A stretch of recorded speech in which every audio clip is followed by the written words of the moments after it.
Right, hello everyone. Now, today we are going to talk about the murder of Brianna Ghey.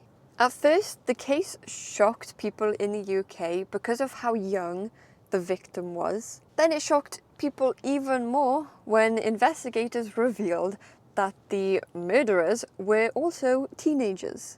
As the investigation unfolded, another detail became impossible to ignore. And that was that Brianna was transgender. Her identity became a major part of public conversation, raising questions about bullying, online communities, hate crime laws, and how vulnerable our young people actually are. But beyond headlines and arguments online, this was a real person. Brianna was a daughter, she was a friend, she was a teenager with a future, and that was all viciously taken from her. So Brianna Ghey was born in 2006 in England. Brianna lived with her family in Cheshire. By all accounts, Brianna was creative, she was funny, and she loved social media, like a lot of teenagers nowadays do. She'd post videos on TikTok, she enjoyed makeup and fashion, and enjoyed expressing herself online. But it wasn't always easy. Brianna was transgender. She transitioned socially as a teenager and openly identified as a girl. For many people, that was just simply who she was. But for others, it made her a target. Her mother later spoke about concerns of Brianna being bullied at school. There were reports that she struggled with her mental health and anxiety, and that she sometimes felt isolated. At the same time, she was described as kind, sensitive, and trusting. The type of person who wanted to believe the best in people. And unfortunately, that trust may have played a role in what happened to Brianna. Because the people who killed Brianna, they were not strangers. They were teenagers who she knew.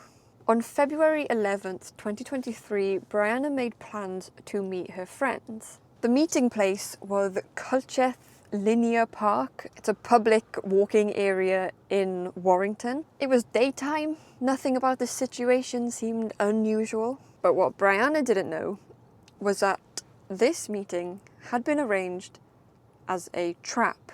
Shortly after arriving at the park, Brianna was attacked and she was stabbed multiple times. Witnesses nearby saw two teenagers leaving the area, but at the time they weren't too sure on what had happened.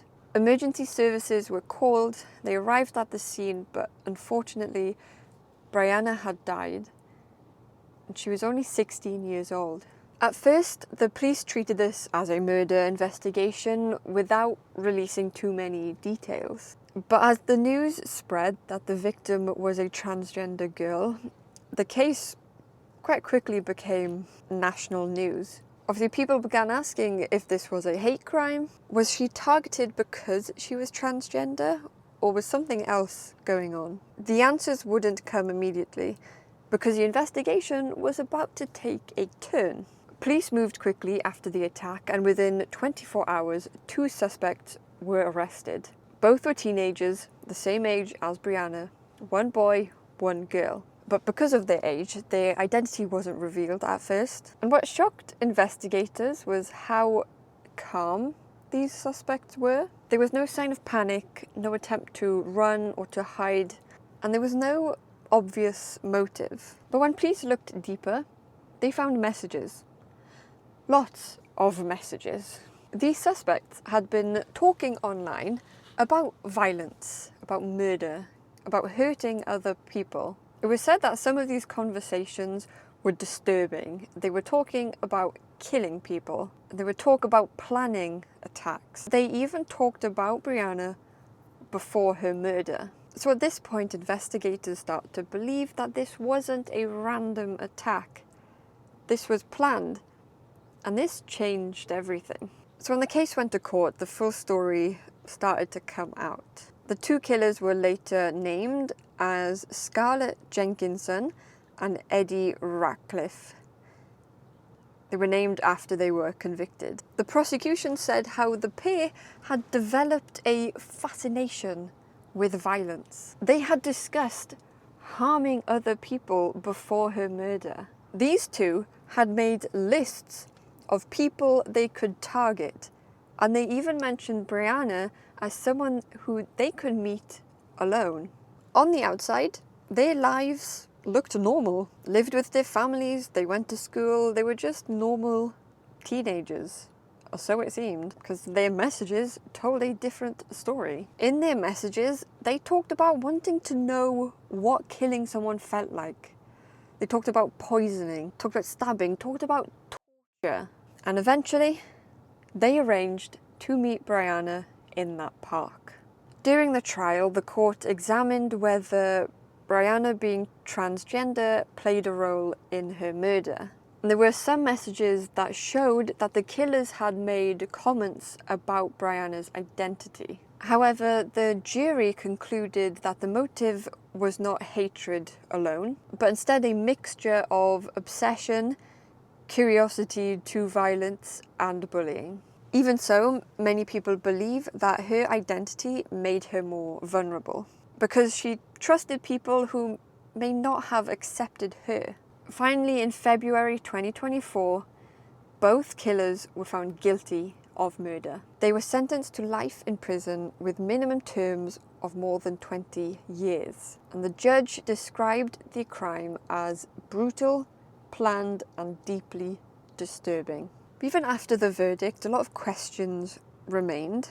But her murder did bring up a lot of difficult questions. One of the most difficult questions being about bullying. Her family said that she had struggled in school. There were concerns that she wasn't always safe. And after her death, many people asked whether more could have been done to protect her. Other questions being about online influence. The killers had spent time in these dark online spaces. They talked about violence casually. They shared these disturbing ideas without anyone stopping them. How much responsibility do these online communities have? How do you stop teenagers from going down that path? Then there's the question that still divides people. Was this a hate crime?